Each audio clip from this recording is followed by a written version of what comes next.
નમસ્કાર. ધોરણ 12 કોમર્સ, વિષય આંકડાશાસ્ત્ર, ચેપ્ટર નંબર 2 સુરેખ સહસંબંધ. હું મેહુલ સોળિયા આપનું હાર્દિક સ્વાગત કરું છું.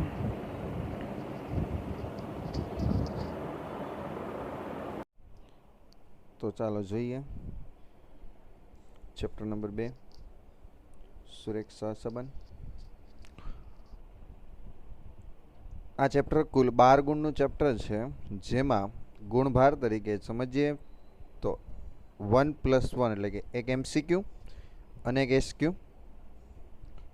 +2 એટલે કે વિભાગ C ની અંદર 2 ગુણનો એક દાખલો અથવા થિયરી, +3 એટલે કે વિભાગ D ની અંદર 3 ગુણનો દાખલો અથવા થિયરી, અને +5 એટલે વિભાગ F ની અંદર કમ્પલસરી દાખલો.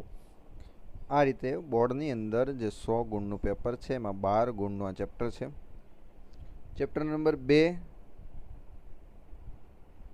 ત્યાર પછી 3 અને 4 એ બંને ચેપ્ટર નંબર 2 પર આધાર રાખે છે. તો વિદ્યાર્થી મિત્રો, ચેપ્ટર નંબર 2માં ખાસ વધારે ધ્યાન આપવું, જેથી કરીને ચેપ્ટર નંબર 3 અને 4માં કોઈ પ્રશ્ન ન રહે. પહેલો ટોપિક છે ચલ કિંમત. તો જોઈએ, જેની કિંમત દરેક એકમ માટે બદલાતી હોય તેને ચલ કહે છે. જેની કિંમત દરેક એકમ માટે બદલાતી હોય તેને ચલ કહે છે. એટલે કે સ્થિર ન હોય, જેની કિંમત, જેની વેલ્યુ, એવો એકમ કે જેની વેલ્યુ સ્થિર ન રહે. ઉદાહરણ તરીકે તમે જોઈ શકો છો વિદ્યાર્થીનું વજન. તો હંમેશા વિદ્યાર્થીના વજનમાં, એટલે કે આપણા વજનમાં કે તમારા વજનમાં, કોઈ પણ વ્યક્તિના વજનમાં હંમેશા વધારો ઘટાડો થતો હોય. નોર્મલ પોઈન્ટમાં પણ ફેરફાર થતો હોય, સ્થિર રહેતું નથી, એટલે કે બદલાય છે. એકમ કયો? તો વજન. કિંમત એટલે કે એની વેલ્યુ બદલાણી. ઊંચાઈ, એમાં પણ ફેરફાર થાય છે. વસ્તુનો ભાવ, 1 વર્ષ, 2 વર્ષ, 3 વર્ષે કોઈ વસ્તુનો ભાવ હંમેશા બદલવાનો છે, ક્યારે સ્થિર રહેવાનો નથી.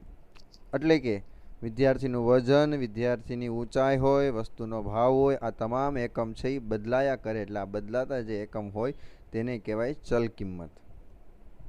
ત્યાર પછીનો ટોપિક છે કાર્ય કારણનો સંબંધ. બે પરસ્પર સંબંધિત ચલ એટલે કયા? કે જે આપણે વ્યાખ્યા સમજી તે એવો એકમ કે જે બદલાતો હોય. ચલ પૈકી કોઈ એક ચલની કિંમતમાં ફેરફાર થાય. હંમેશા આપણે જોયું કે ચલની કિંમત બદલાતી હોય છે, એટલે ચલની કિંમતમાં ફેરફાર થવાના કારણે તેની સાથે સંબંધિત બીજા ચલની કિંમતમાં, આપણે 2 પરસ્પર સંબંધિત ચલ લીધા હતા, એટલે એક ચલ અને બીજો, એટલે કે 2 એકમ હશે. એક એકમમાં ફેરફાર થાય એટલે બીજા એકમમાં આપોઆપ ફેરફાર થાય, તો તે ચલ 2 વચ્ચે કેવો સંબંધ છે? કાર્ય કારણનો સંબંધ કહેવાય. એકમાં ફેરફાર થાય તો આપોઆપ બીજા એકમમાં પણ શું થઈ જાય? ફેરફાર થાય.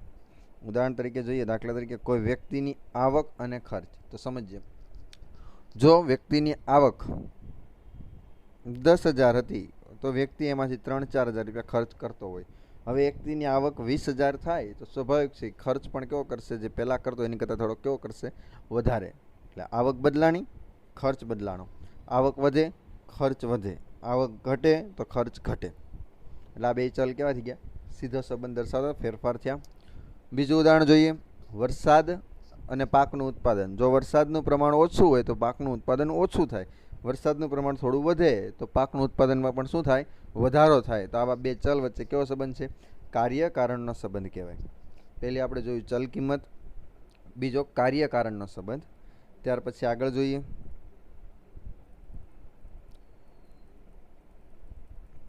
સહસંબંધનો અર્થ. ત્યાર પછીની ટોપિક કયો છે આપણો? સહસંબંધનો અર્થ. સહસંબંધ એટલે શું? જો 2 પરસ્પર સંબંધિત ચલની કિંમતોમાં, ચલ એટલે કે ઉપર પહેલી વ્યાખ્યા હતી, પરસ્પર સંબંધિત હોવા જોઈએ, કાર્ય કારણથી જોડાયેલા હોવા જોઈએ. પ્રત્યક્ષ કે પરોક્ષ. પ્રત્યક્ષ એટલે કે રૂબરૂ, ડાયરેક્ટ. પરોક્ષ એટલે કે ઇનડાયરેક્ટ, બીજા દ્વારા. કાર્ય કારણને લીધે, જે ઉપરની વ્યાખ્યા આપણે જોઈ, કાર્ય કારણથી જોડાઈને લીધે એક સાથે ફેરફાર થતો, એટલે કે એકમાં ફેરફાર થાય તો આપોઆપ ડાયરેક્ટ અથવા ઇનડાયરેક્ટલી રીતે બીજામાં ફેરફાર થવો જોઈએ. તો તે બે ચલ વચ્ચે સંબંધ છે તેમ કહેવાય. કેવો સંબંધ? તો સહસંબંધ. એ ડાયરેક્ટ પણ હોઈ શકે અથવા ઇનડાયરેક્ટ પણ હોઈ શકે. કોઈ વ્યક્તિ ડાયરેક્ટ આવક અને ખર્ચથી ડાયરેક્ટ તો એકમાં ફેરફાર થાય તો બીજામાં ફેરફાર થાય. ઓકે, તો જો તમે આવક વધારે થઈ તો ખર્ચ તમે વધારે જ કરવાના છો, આવક ઓછી થઈ તો ખર્ચ ઓછો કરવાનો. એ પ્રત્યક્ષ પણ હોઈ શકે અને પરોક્ષ પણ હોઈ શકે. એટલે કે બે ચલ વચ્ચે પ્રત્યક્ષ અથવા પરોક્ષ ડાયરેક્ટલી હોય કે ઇનડાયરેક્ટલી હોય. ધારો કે તમારી આવક વધે તો તમારી મિલકતમાં ભવિષ્યમાં શું થવાનો? વધારો. ખર્ચમાં શું થશે? વધારો. આવક ઘટે તો ખર્ચ ઘટી જવાનો. એટલે આ રીતે પ્રત્યક્ષ પરોક્ષ એક સાથે જે ફેરફાર થાય એની પાછળ સંબંધ કેવો હોવો જોઈએ? કાર્ય કારણનો સંબંધ હોવો જોઈએ. એકમાં ફેરફાર થાય તો બીજામાં ફેરફાર આપોઆપ થવો જોઈએ. તો આને કહેવાય કાર્ય કારણનો સંબંધ. જો વિદ્યાર્થી હોય વધારે મહેનત કરે તો એનું પરિણામ કેવું આવશે? વધુ. જો વિદ્યાર્થી ઓછી મહેનત કરે તો એનું પરિણામ કેવું આવશે? ઓછું. તો આ પ્રત્યક્ષ છે. શિક્ષક વધારે મહેનત કરાવશે વિદ્યાર્થીને, વિદ્યાર્થી મહેનત કરશે, પરિણામ વધશે. એટલે પરોક્ષ બીજા દ્વારા થયું. એટલે કે રૂબરૂ ફેરફાર થાય તો પ્રત્યક્ષ, બીજા દ્વારા કરવામાં આવે તો પરોક્ષ. આવા બે ચલ હોય એને કહેવાય સહસંબંધ. ત્યાર પછીનો ટોપિક છે સુરેખ સહસંબંધ. સુરેખ સહસંબંધનો અર્થ જોઈએ. એમાં જ્યારે બે સંબંધિત ચલની જોડયુક્ત કિંમતોને આલેખપત્ર પર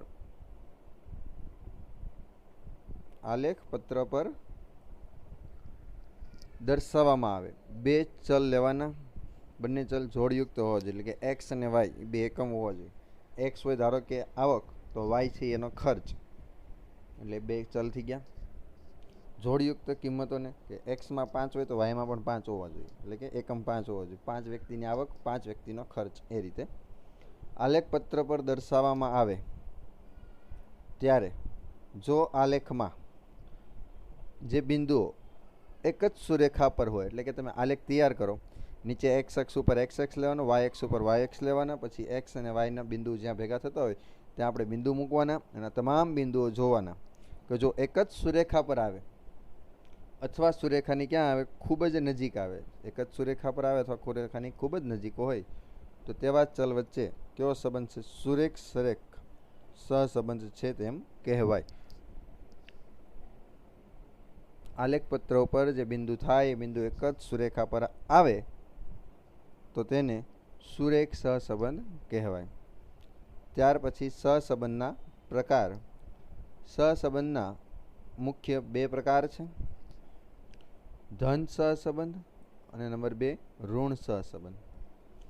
શોર્ટ ક્વેશ્ચનમાં પૂછાય કે સહસંબંધના પ્રકાર કેટલા, કયા કયા? તો સહસંબંધના બે પ્રકાર છે, ધન સહસંબંધ અને ઋણ સહસંબંધ. તો હવે એમાં જોઈએ ધન સહસંબંધ. જ્યારે બે સંબંધિત ચલ, હંમેશા બે ચલ હોવા જોઈએ, એની પાસે સંબંધિત હોવા જોઈએ, કિંમતોમાં થતા ફેરફારો, જે કિંમતમાં ફેરફાર થાય એ ફેરફાર એક જ દિશામાં હોય ત્યારે તે બે ચલ વચ્ચે ધન સહસંબંધ છે તેમ કહેવાય. જેમ કે વસ્તુનું વેચાણ અને તેનાથી થતો નફો. જો તમારું વેચાણ વધે તો નફાનું પ્રમાણ વધ્યું. જો વસ્તુનું વેચાણ ઘટે તો નફાનું પ્રમાણ ઘટે. એટલે કે વધે તો બંને વધે, ઘટે તો બંને ઘટે. એટલે એક જ દિશામાં, કા બંને વધવું જોઈએ કા બંને ઘટવું જોઈએ. જો વિદ્યાર્થી મહેનત વધારે તો પરિણામ વધે. મહેનત વધી, પરિણામ વધ્યું. કલાકો વધ્યા, પરિણામ વધ્યું. કલાક ઘટાડે તો પરિણામ ઘટે. એક જ દિશામાં થયું. વ્યક્તિની આવક વધે તો એનો ખર્ચ વધે, આવક ઘટે તો ખર્ચ ઘટે. એક જ દિશામાં થયું. વેચાણ વધે તો નફો વધે, વેચાણ ઘટે તો નફો ઘટે. એક જ દિશામાં થયો. એટલે કે જ્યારે બે સંબંધિત ચલોમાં જે ફેરફાર થાય, બંને ફેરફાર એક જ દિશામાં હોય તો તે બે ચલ વચ્ચે ધન સહસંબંધ છે તેમ કહેવાય. ત્યાર પછી વ્યાખ્યા છે ઋણ સહસંબંધ.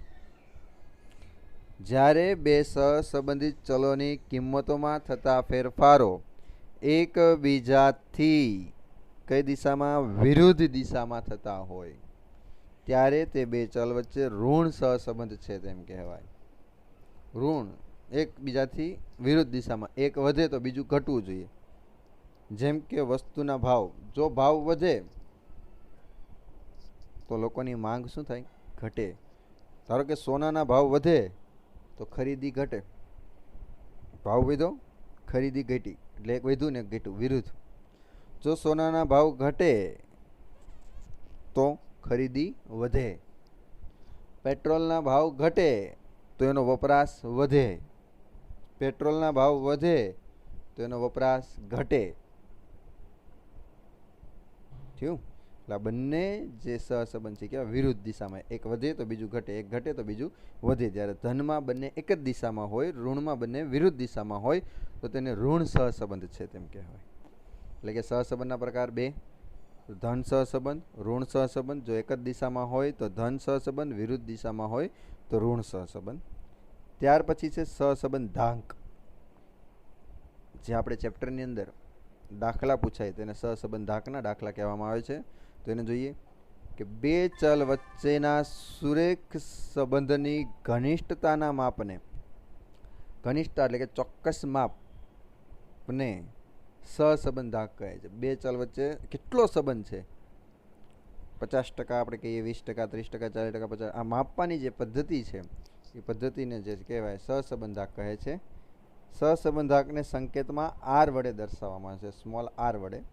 આપણે જ્યારે દાખલા ગણીએ ત્યારે સહસંબંધાંક એટલે કે આર વડે દર્શાવવામાં આવે છે. અને આ સહસંબંધાંકની સૌપ્રથમ જે રજૂઆત કરી એ અંગ્રેજી આંકડાશાસ્ત્રી કોણ હતા? કાર્લ પિયર્સન દ્વારા સૂચવવામાં આવ્યું છે. એક માર્ક્સમાં પૂછાય MCQમાં કે સહસંબંધાંકની સૌપ્રથમ રજૂઆત કોને કરી હતી? તો સહસંબંધાંકની સૌપ્રથમ રજૂઆત અંગ્રેજી આંકડાશાસ્ત્રી કાર્લ પિયર્સન દ્વારા સૂચવવામાં આવ્યું છે. સહસંબંધાંકની ફરી વખત વ્યાખ્યા: બે ચલ વચ્ચેના સુરેખ સહસંબંધની ઘનિષ્ઠતાના માપને. વિદ્યાર્થી મિત્રો, જ્યારે એક ગુણની અંદર બોર્ડમાં પૂછાય ત્યારે આ શબ્દ હોવો જોઈએ. ઘનિષ્ઠતાનું માપ એટલે એને સહસંબંધાંક કહે છે, જેને સંકેતમાં આર વડે દર્શાવવામાં આવે છે. અને આ સહસંબંધાંકની રજૂઆત કાર્લ પિયર્સન દ્વારા કરવામાં આવી હતી. ત્યાર પછી આગળ વધીએ. સહસંબંધાંકના અભ્યાસની રીતો. સહસંબંધાંકના અભ્યાસની રીત. તો સહસંબંધાંકના અભ્યાસની રીતો કેટલી? તો 3, કે જ્યાં પર આ ચેપ્ટરમાં 3 રીતના દાખલા પૂછાય: વિકર્ણ આકૃતિની રીત, કાર્લ પિયર્સનની ગુણન પ્રઘાતની રીત અને સ્પીયરમેનના ક્રમાંક સહસંબંધની રીત. આ ત્રણેય જ રીતના દાખલા આ ચેપ્ટરમાં આપણે શીખવાના થશે. પહેલી વિકર્ણ આકૃતિ એટલે કે જેમાં આપણે આલેખ દ્વારા એનું માપ દર્શાવવાનું, પણ એમાં ચોક્કસ માપ મળતું નથી. ત્યાર પછી કાર્લ પિયર્સન કે જેના સહસંબંધાંકની રજૂઆત કરી હતી એની પોતાની રીત, કાર્લ પિયર્સનની રીત કે જે શ્રેષ્ઠ ગણાય છે. અને ત્યાર પછી સ્પીયરમેનના ક્રમાંક સહસંબંધની રીત. આકૃતિની જે રીત છે એ 3 ગુણની અંદર પૂછાય છે, કાર્લ પિયર્સન છે 5 ગુણની અંદર પૂછાય છે, અને સ્પીયરમેનના ક્રમાંક સહસંબંધની રીત 3 ગુણમાં પૂછાય છે. તેમાં પહેલી સમજીએ વિકર્ણ આકૃતિની રીત. નંબર 1, વિકર્ણ આકૃતિની રીત. ચલ x અને ચલ y ની n કિંમતોની, ચલ x અને ચલ y ની n કિંમતો એટલે કે 2, 5, 10, 15 જે જોડી હોય તે કિંમતોની ક્રમિક જોડ માટે x ની કિંમતોને ચલ x ઉપર, કે જે x આપણે હોય, ધારો કે આવક છે આપણો x છે, તો એને નીચે x અક્ષ ઉપર જે આલેખ હોય તેમાં, અને y આપણો ખર્ચ છે તો ચલ y ની જોડને y અક્ષ ઉપર યોગ્ય પ્રમાણમાં, જે આપણે સ્કેલ માપ લઈએ, સ્કેલ માપ દ્વારા આલેખ પત્રમાં જે દર્શાવવામાં આવે અને જે આકૃતિ મળે તો આ આકૃતિને વિકર્ણ આકૃતિ કહે છે. ફરી વખત, ચલ x અને y લેવાના. ચલ x ની કિંમતને x અક્ષ પર, ચલ y ની કિંમતને y અક્ષ પર યોગ્ય પ્રમાણ માપ દ્વારા આલેખ પત્રમાં દર્શાવતા જે આકૃતિ મળે તે આકૃતિને વિકર્ણ આકૃતિ કહે છે. હવે આ વિકર્ણ આકૃતિના પ્રકાર કેટલા? તો એમાં 5 પ્રકાર છે. એમાં પહેલો પ્રકાર સંપૂર્ણ ધન. સંપૂર્ણ ધન તો એ કેવી આકૃતિ હોય એની વ્યાખ્યા શું? એક ગુણમાં પૂછાય છે કે સંપૂર્ણ ધન સહસંબંધ એટલે શું? ત્યારે આકૃતિની વ્યાખ્યા લખવાની રહેશે. જો વિકર્ણ આકૃતિમાં બધા જ બિંદુઓ એક જ સુરેખા પર હોય, જો આકૃતિમાં તમે જોઈ શકો છો જ્યાં બિંદુ છે બધા કઈ સુરેખા પર છે? એક જ સુરેખા, એક જ લીટીમાં છે. જુઓ તમે, એક જ સુરેખા પર હોય તે સુરેખા ડાબી બાજુ નીચેથી, આ આપણી ડાબી બાજુ છે અને આ આપણી જમણી બાજુ. તો ડાબી બાજુ નીચેથી જમણી બાજુ ઉપરની તરફ જતી હોય, ડાબી બાજુ નીચેથી જમણી બાજુ ઉપરની તરફ જતી હોય તો તે બે ચલ વચ્ચે કેવો સંબંધ છે? સંપૂર્ણ ધન સહસંબંધ છે કહેવાય. જ્યારે તમારી પાસે કોઈ રકમ હોય એક્સ અને વાયનું તમે યોગ્ય પ્રમાણ માપ લો, આલેખપત્ર ઉપર રજૂ કરો અને તમારી પાસે જો આવી આકૃતિ બને તો એ આકૃતિ પરથી આપણે કહી શકીએ કે એ કેવો સંબંધ છે? સંપૂર્ણ ધન સહસંબંધ છે. અને સંપૂર્ણ ધન સહસંબંધ હોય એટલે એનો જવાબ હંમેશા એક કહેવાય. આર બરાબર સહસંબંધ એટલે આર બરાબર હંમેશા કેટલો ગણાય? એક ગણાય. આમાં આપણે ચોક્કસ માપ આ રીતે મળે છે આલેખપત્ર પરથી. સંપૂર્ણ હોય ત્યારે મળે, આંશિકમાં મળતું નથી, આગળ જોઈશું આપણે હમણાં. ત્યાર પછી બીજી પ્રકાર છે સંપૂર્ણ ઋણ.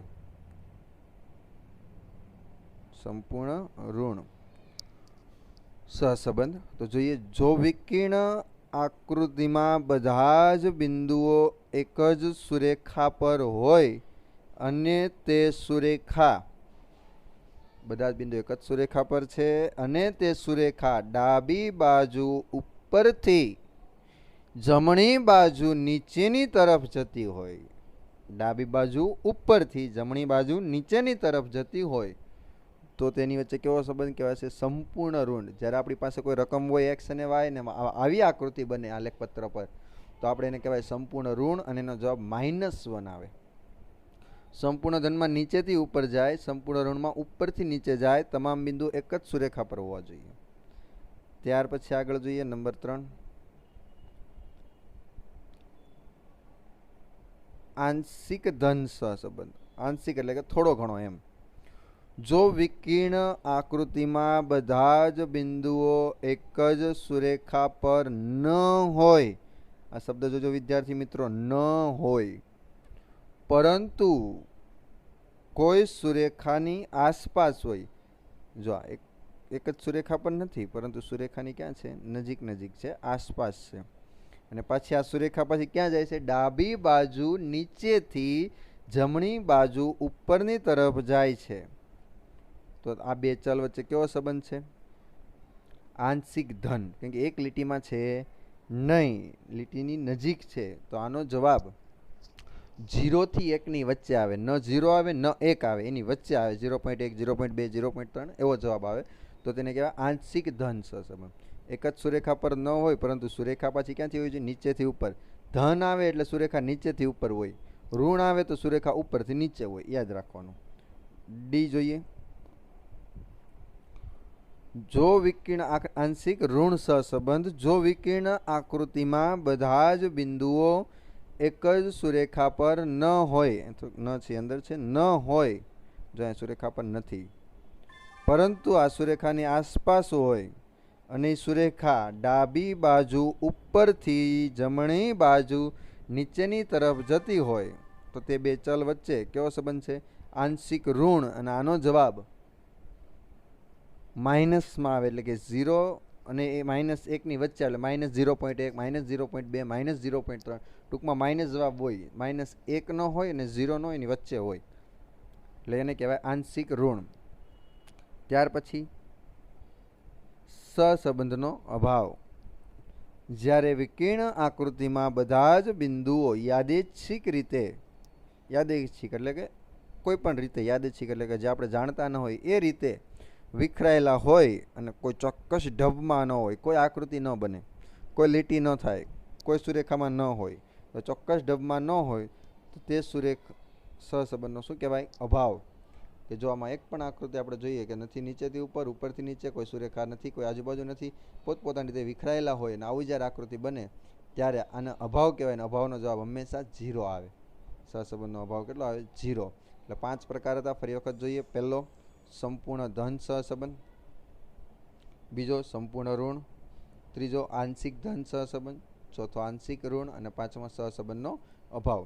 તો સંપૂર્ણ ધન સહસંબંધ, વિકર્ણ આકૃતિ તમામ બિંદુ એક જ સુરેખા પર હોય, સુરેખા ડાબી બાજુ નીચેથી જમણી બાજુ ક્યાં જતી હોય? ઉપરની તરફ, તો સંપૂર્ણ ધન, જેનો જવાબ 1 આવે.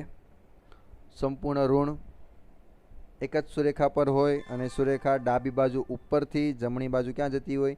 નીચેની તરફ જતી હોય, તો એને કહેવાય સંપૂર્ણ ઋણ જેનો જવાબ આવશે -1, આંશિક ધન સુરેખા પર ન હોય, તમામ બિંદુઓ સુરેખા પર હોતા નથી પરંતુ સુરેખાની આજુબાજુ હોય અને સુરેખા ડાબી બાજુ નીચેથી જમણી બાજુ ઉપરની તરફ જતી હોય તો આને આંશિક ધન સહસંબંધ કહેવાય.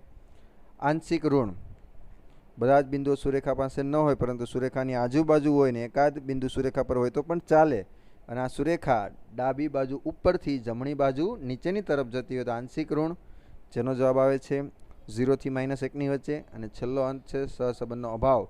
જ્યારે વિકર્ણ આકૃતિમાં કોઈ બધા જ બિંદુઓ પોતાની રીતે વ્યસ્ત રીતે વિખરાયેલા હોય, યાદચ્છિક રીતે અથવા અસ્તવ્યસ્ત રીતે, જે ચોક્કસ કોઈ આકાર પકડતો નથી, કોઈ ઢબમાં આવતા નથી, તો તેને સહસંબંધનો શું કહેવામાં આવે છે? અભાવ. અને જેનો જવાબ કેટલો હોય છે? 0.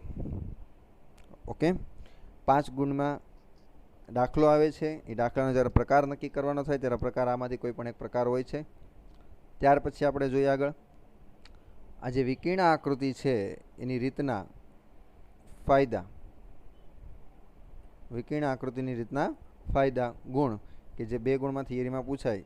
તો પહેલું, 2 ચલ વચ્ચે સહસંબંધનું સ્વરૂપ જાણવા માટેની આ એક સૌથી સરળ રીત છે, એકદમ સીધી. જે 3 રીત આપણે વિકર્ણ આકૃતિની રીત, કાર્લ પિયર્સનના ગુણન પ્રઘાતની રીત અને સ્પીયરમેનના ક્રમાંક સહસંબંધની રીત, આ 3 રીત છે. આ 3 રીતમાં સૌથી સરળ કોઈ રીત હોય તો એ રીત કઈ છે? તો વિકર્ણ આકૃતિની રીત.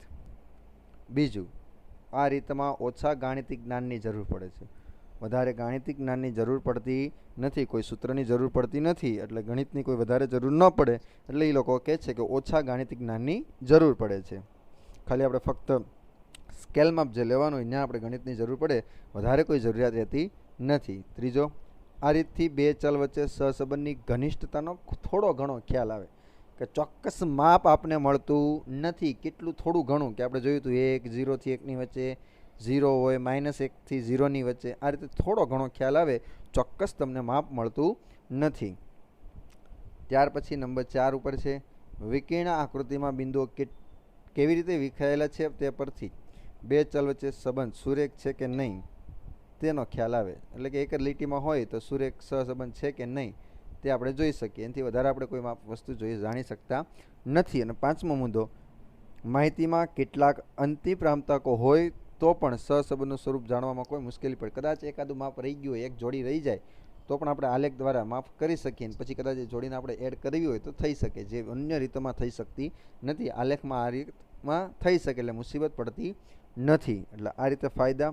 ફરી વખત પહેલો ફાયદો, 2 ચલ વચ્ચે સહસંબંધનું સ્વરૂપ જાણવાની સરળ રીત છે, ઓછા ગાણિતિક જ્ઞાનની જરૂર પડે છે, ઘનિષ્ઠતાનો થોડો ઘણો ખ્યાલ આવે છે, બિંદુઓ કઈ રીતે વિખરાય છે તેના પરથી આપણે સહસંબંધનો અભાવ ખ્યાલ જાણી શકીએ છીએ, અને અંતિમ પ્રાપ્તાંકોની અસર આમાં અંતે આવે તો મુશ્કેલી પડતી નથી. ત્યાર પછી જોઈએ વિકર્ણ આકૃતિની રીતના મર્યાદા.